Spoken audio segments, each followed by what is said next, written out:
Hello, welcome.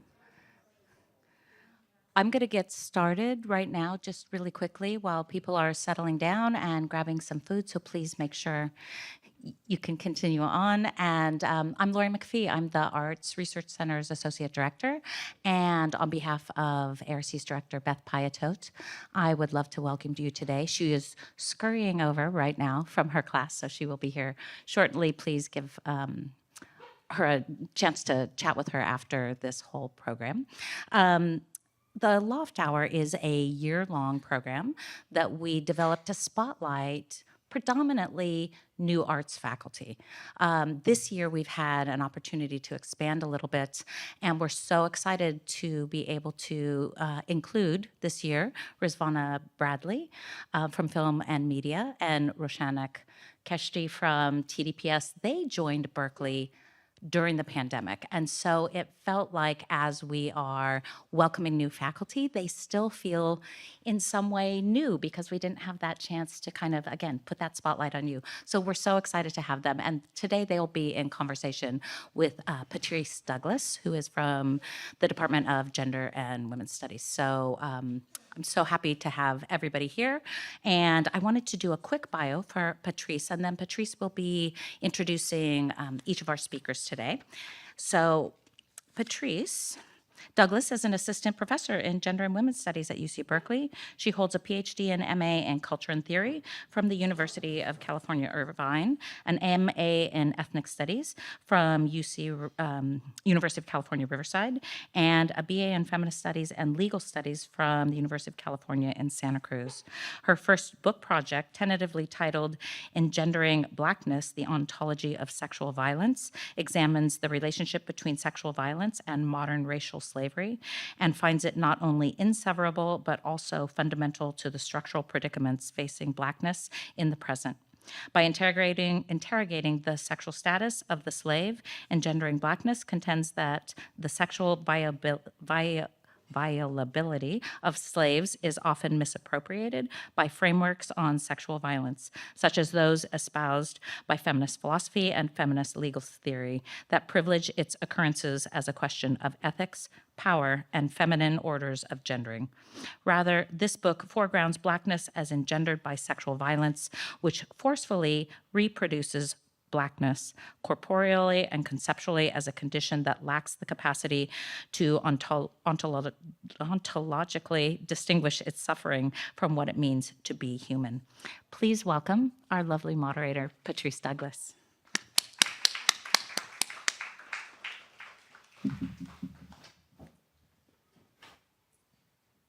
Hello, everyone. It's my pleasure to welcome you all to what's sure to be an extremely engaging conversation with Rizvana Bradley and Roshanak Kheshti. So I have the honor of introducing them. I will read through their bios and then they will present. After the presentation, then we'll come back together for a conversation. And also it'll be opened up for audience questions at that time. So if you do have questions, please feel free to save them for the end. So Rizvana Bradley is Associate Professor of Film and Media and Affiliate Faculty in History of Art and the Center of Race and Gender at the University of California, Berkeley. Bradley's book, Anti-Aesthetics, Black Aesthesis and the Critique of Form, moves across multiple histories and geographies, artistic mediums and forms, from the 19th century paintings and early cinema to contemporary text-based works, visual installations, and digital art, in order to inaugurate a new method for interpretation and anti-formalism, which demonstrates Black art's recursive deconstruction of the aesthetic forms that remain foundational to modernity. Bradley serves on the advisory board of October. Her articles appear in journals such as Diacritics, a review of contemporary criticism, Film Quarterly, Black Camera, an International Film Journal, Discourse, Journal of Theoretical Studies in Media and Culture, TDR, the Drama Review, Rhizomes, Cultural Studies and Emerging Knowledge, and Women in Performance, a journal of feminist theory. Her art criticism has been published in the Yale Review, Art Forum, eFlux, Art in America, November, Park Act, as well as numerous exhibition catalogs, including for the Serpentine Galleries, the New Museum, Whitechapel Gallery, Leslie Lohman Museum of Gay and Lesbian Art, Institute of Contemporary Art, Philadelphia, and the Berlin Biennial for Contemporary Art. Bradley has curated a number of academic art symposia, including events for the British Film Institute, London, the Serpentine Galleries, London, the Stedelijk Museum of Art, sorry, I've totally probably badgered that, of Amsterdam. And Bradley's work has been supported by the Andrew W. Mellon Foundation, the Terra Foundation for American Art, Creative Capital, and Andy Warhol Foundation. She holds a Ph.D. from Duke University and was the 2023-2024 Terra Foundation Visiting Professor for American Art at the John F. Kennedy Institute for North American Studies at Freie Universität Berlin. Bradley was also a Helena Rubinstein Critical Studies Fellow at the Whitney Museum of American Art in New York. And we have Roshanak Kheshti, who is an anthropologist, feminist, queer, and race theorist born in Tehran, Iran, and raised in Nashville, Tennessee. Her work sits at the intersections of sound, the senses, film, and performance studies, with an emphasis on diaspora and psychoanalysis.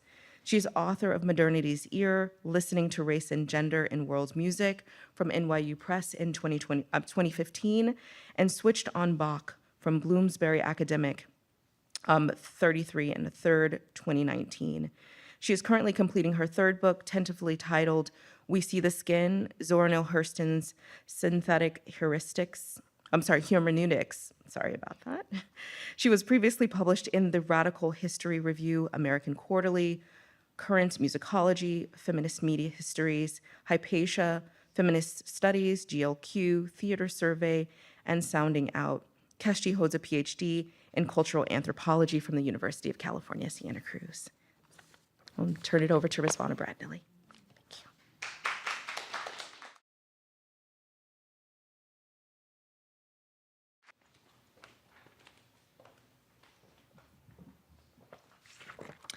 you. Thank you to Lori and Beth for the invitation, and Patrice for engaging, and for Rizvana's potentially uncanny correspondences between some of our interests, which I'd love to talk about in greater detail during the Q&A. So I will try to be succinct. So I've just completed my third book, which is called We See with the Skin, Zora Neale Hurston's Methodology, which will hopefully be out next year on Duke University Press. So Zora Neale Hurston's short story written in 1925 entitled Black Death begins, "We Negroes in Eatonville know a number of things that the hustling, bustling white man never dreams of. He is a materialist with little care for overtones. They have only eyes and ears. We see with the skin." Just as Ruth Wilson Gilmore asks in Abolition Geographies, how is literary production a political act? What theoretical work might be hidden in a story, a character type, a way of telling? I sensed a profound theoretical, spiritual, and political declaration in these 5 words, we see with the skin. But could I write a book based on these 5 words? And why write a book about 5 words from a short story titled Black Death? The apparitional nature of the ciphered, poetic, and mythic verse we see with the skin is an aesthetic education that calls out like faint ancestral echoes heard by some and not others. These 5 words etch Hurston's critical race aesthetics as an origin point for numerous genealogies that have come to be foundational to political, scholarly, and epistemological modalities today.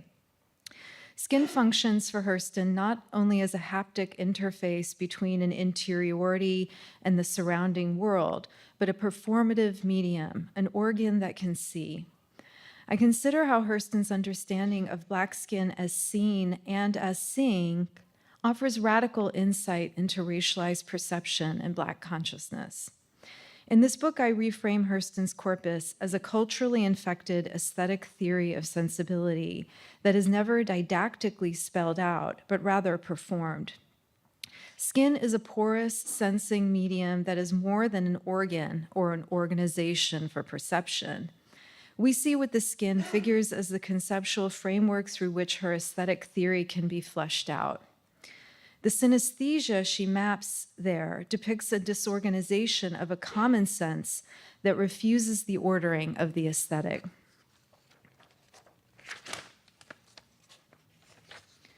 In Black Death, Hurston illustrates a wholly Black world in which justice is sought in the conjure and root work of a hoodoo doctor, working at the intersection between plants, magic, spells, healing, and death dealing. Black Death follows a scorned Dosia Bozier seeking revenge on Bo Diddley, the playboy from somewhere up north who seduced her, left her pregnant, and promptly disappeared. It is a short story that depicts a system of extrajudicial justice Black folk living within 20 miles of Orlando did not question. This is the next paragraph in the short story, which reads, for instance, if a white person were halted on the streets of Orlando and told that Old Man Morgan, the excessively Black Negro hoodoo man, can kill any person indicated and paid for without ever leaving his house or ever seeing his victim, he'd laugh in your face and walk away, wondering how long the Negro will continue to wallow in ignorance and superstition. But no Black person in a radius of 20 miles will smile. Not much, they know. It's a story that depicts a system of extrajudicial justice Black folk living within 20 miles of Orlando dared not question, a form of justice laughed off by Orlando whites as mere superstition. Despite the title Black Death, Hurston's declaration we see with the skin illustrates what Kevin Quashie terms an aesthetics of aliveness and a poetics of being that, like Reply, the Lucille Clifton poem Quashie reads, quote, marshals looking as a constitutive act of Black being, unquote. This looking is world-making for the characters in the short story. It is a looking that sees a spiritual capacity held by hoodoo doctor Old Man Morgan that is life-giving and death-dealing. In this world, Black Death is not in white hands. Seeing with the skin enables a parallel sensory order, a Black synesthetic sensibility, unknowable and nonsensical to white supremacist sensory hierarchies, enabling a Black ontology that is hidden in plain sight. The 17th century concept sensorium was initially imagined as that which is shared in common, constituting a common sense. The fugitive sensorium in Hurston's corpus constitutes an undercommon sense that flies under the radar of white supremacist surveillance. They have only eyes and ears, she says, and simply does not make sense there. Hurston's body of work considers the racialized and more specifically the Southern and Caribbean Black body as a site of knowledge formation through poetic notation of the performative interplay of senses and chronicles the Black collective knowledge produced within this fugitive sensorium. Through the centering of magic, the magic of root work, Black Death foreshadows the Southern Black as well as Hurston's own journey from dispossession to possession via conjure. Throughout this book, we follow Hurston from beloved native daughter of bucolic all-Black village, of the all-Black village of Eatonville, Florida, through a loss of innocence in her early teens by way of a rude awakening into Jim Crow racism. This dispossession from what Alice Walker describes as, quote, a community that affirmed her right to exist and loved her as an extension of itself, quote, unquote, unquote, is a paradigmatic moment of coming into race consciousness.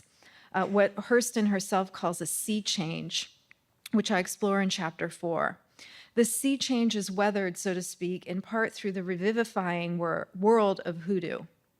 We see with the skin as a journey with Hurston from this dispossession to possession via the spiritual, synesthetic, and poetic practice of conjure work.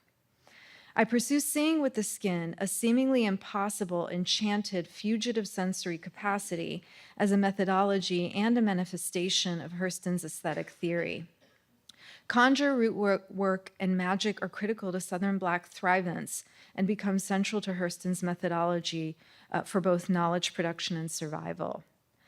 This unorthodox methodological theory book is inspired by Hurston's unorthodox praxis of foregrounding the peasant and Black agrarian cultures, languages, movements, and songs of the early to mid 20th century Southern US and Caribbean.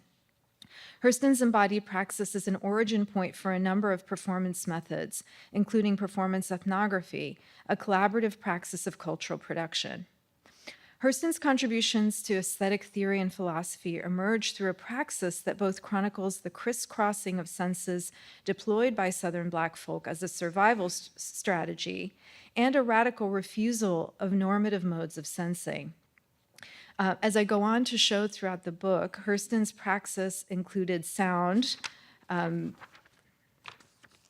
speech, movement-based traditions, all of which she encountered in her perpetual state of motion, moving across the Mason-Dixon line from one field site to the next.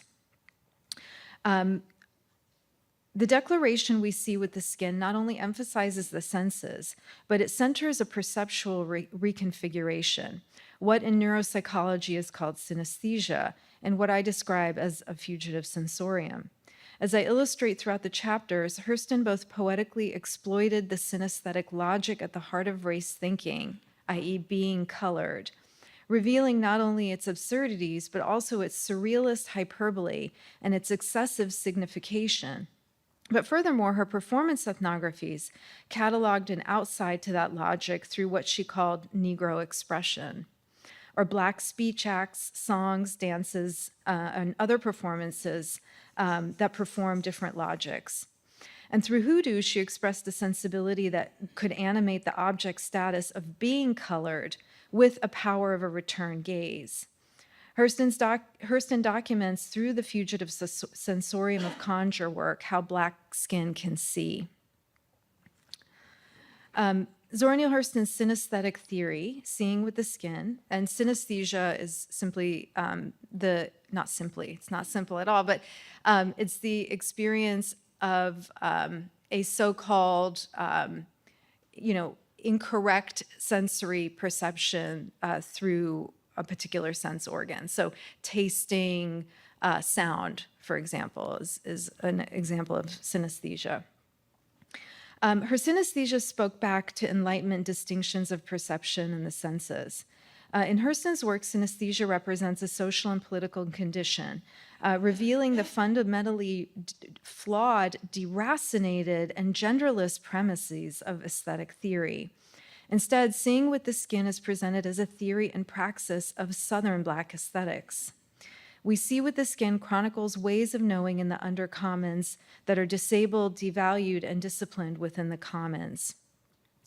The etymological origins of synesthesia in the Greek prefix syn, meaning together, and root aesthesis, meaning feeling, are instructive for how I define Hurstonian synesthesia.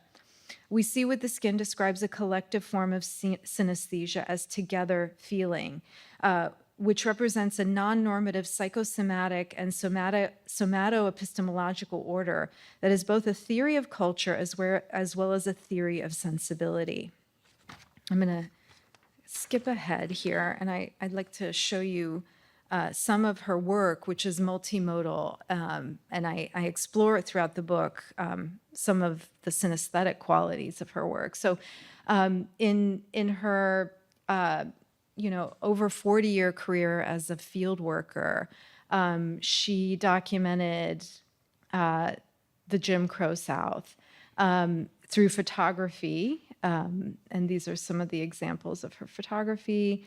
This is the Chevrolet that she drove around on her own with in the Jim Crow South, which is in and of itself kind of really difficult to imagine. A Black woman driving alone in a Chevrolet in the 1930s. This is a later photograph of Hurston after she had moved to Bogali, Florida. This is her choreographing a performance. The title of this piece escapes me at this moment. Happy to come back to that. And she also was the first anthropologist to use a motion picture camera in the context of ethnographic fieldwork. And so this is a still shot from a reel that she was producing. And I will play some of her reels for the remainder of my talk. So I'll just quickly go over the chapters. In chapter 1, South and Itinerary, I consider South as a direction rather than a place toward which Hurston was constantly oriented. I consider her discussion of, quote, those fugitives from justice who were the Black Southerners similarly oriented south rather than like so many others who followed the Great Migration north toward industry and the like. In South, we follow Hurston through a southerly migration with migrant farm and turpentine workers with an affinity for the Black outdoors. We further explore the rhizomorphic phenomenon of roots, a metonym for the root doctor as well as hoodoo itself. She was also an innovator in technique. This is her placing a camera on a hand cart on a railroad track moving through a turpentine camp. This footage is from, I believe, 1927. In chapter 2, Black Speech Acts, I explore Hurston's fugitive sensorium through her poetics of interpretation, transliteration, and prose. This work predominantly focuses on a very well-known essay of hers called The Characteristics of Negro Expression.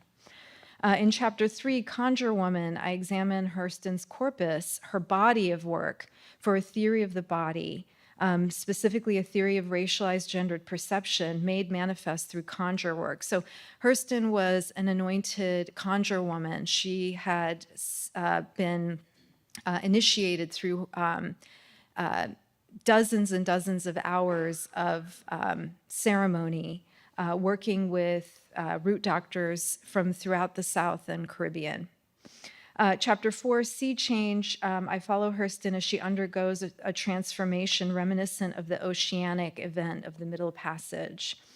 Throughout the chapters, I discuss her multimodal ethnography, but I also discuss her films in a chapter called Silent Shouting, because her films are silent, but I read her films through her own concept of silent shouting, which is an experience of spirit possession undertaken by practitioners in the southern congregations that she was working with in the Georgia Sea Islands. I think I'll just stop there. Thank you.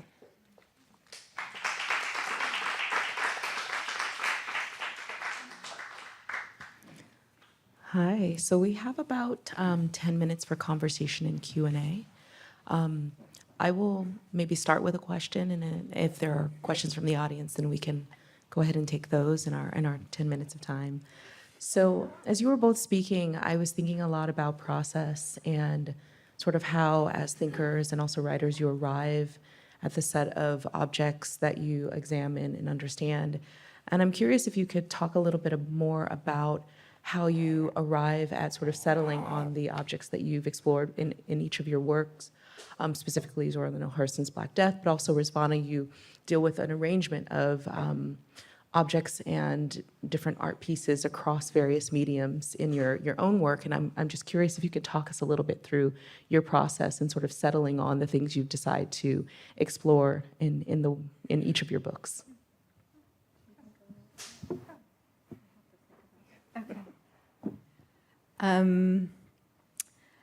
I had been working on a project on Hurston's role as an anthropologist, and I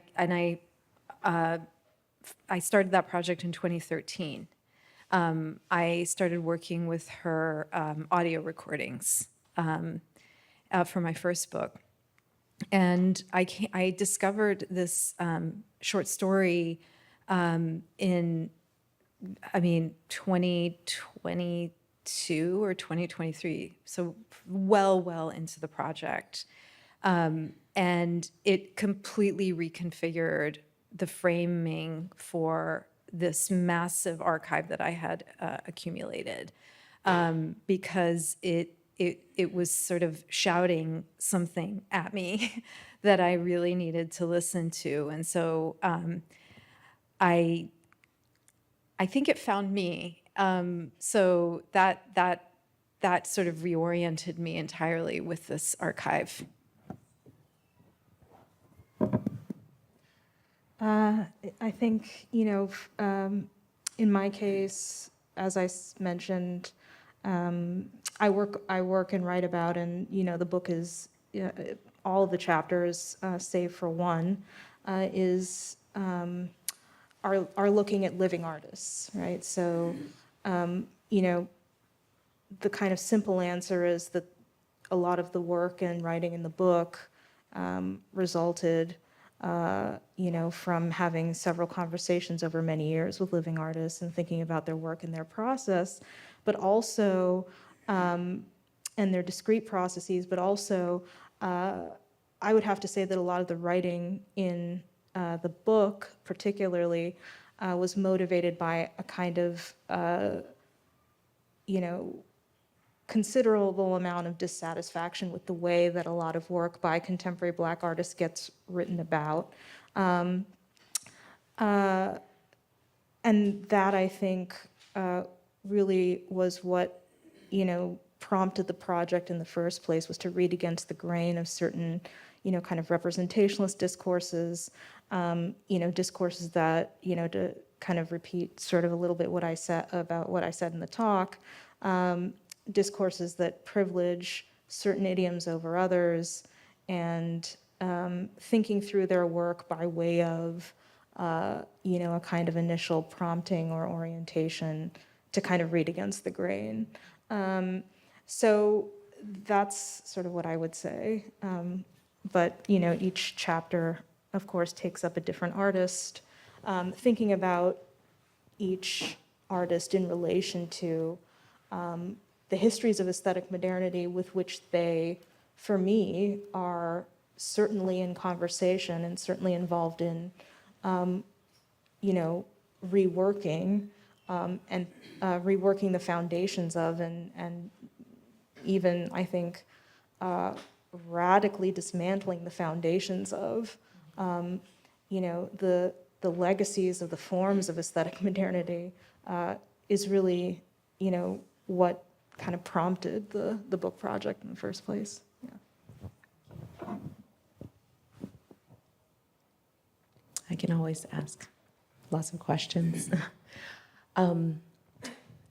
So additionally, we both sort of answered the initial question in a way that sparked another one for me that I'd also been thinking about while you were presenting, which is when you're dealing with the work of artists, that there is both sort of the artist's intent and also your interventionist strategies and critiques that you're offering. How do you balance that, especially with doing work around Hurston, who is very intentional about her strategies and the meanings behind what she does, and also working with living artists who are obviously working with expectations and understandings of their own work?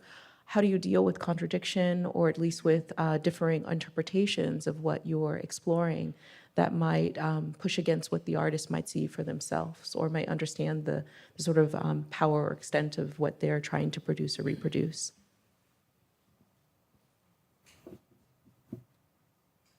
Okay.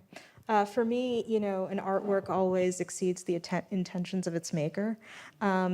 So, to a certain extent, I am interested in questions of intentionality, but I'm also interested in pushing the work itself, and thinking, and by that I mean pushing the work conceptually beyond the limits of available discourses. So with respect to striking a balance between honoring the intentions of the living artist, and advancing, a new sort of conceptual framework for thinking about that work, I think it's really important to pay attention to form, right? And I think it's really important to pay attention to what's happening formally in the work. Whether we're looking at Glenn Ligon or Sandra Perry, right? It's also important to think about the artwork's situatedness in time and space. For instance, Sandra Perry is doing, a massive, in the 5th chapter, I take this up, at a massive, multimedia installation in Times Square, right? So,